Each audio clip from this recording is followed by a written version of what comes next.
പൊതുവെ ബാങ്കുമായോ അല്ലെങ്കിൽ ഇൻഷുറൻസുമായിട്ടുള്ള എന്തെങ്കിലുമൊക്കെ സംശയങ്ങളൊക്കെ ഉണ്ടെങ്കിൽ നമ്മൾ അവരെ കസ്റ്റമർ കെയർ നമ്പറിൽ വിളിക്കാറുണ്ട്.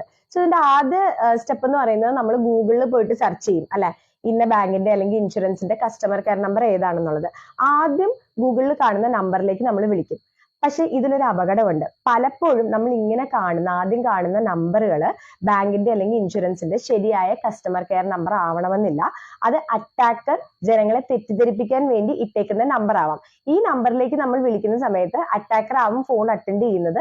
സോ ആ ഭാഗത്തുനിന്ന് ബാങ്കിന്റെ റെപ്രസെന്റേറ്റീവ് അല്ലെങ്കിൽ ഇൻഷുറൻസിന്റെ റെപ്രസെന്റേറ്റീവ് എന്ന നിലയ്ക്ക് അവര് നമ്മളോട് സെൻസിറ്റീവ് ഇൻഫർമേഷൻസ് പലതും ചോദിക്കും.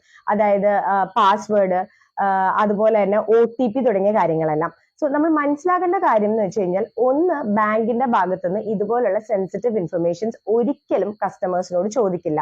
രണ്ടാമത്തെ കാര്യം, നമ്മൾ കസ്റ്റമർ കെയർ നമ്പറിലേക്ക് വിളിക്കുന്ന സമയത്ത് അല്ലെങ്കിൽ കസ്റ്റമർ കെയർ നമ്പർ എടുക്കുന്ന സമയത്ത് ബാങ്കിന്റെ അല്ലെങ്കിൽ ഇൻഷുറൻസിന്റെ ഒഫീഷ്യൽ വെബ്സൈറ്റിൽ പോയി തന്നെ ഈ കസ്റ്റമർ കെയർ നമ്പേഴ്സ് എടുക്കുക.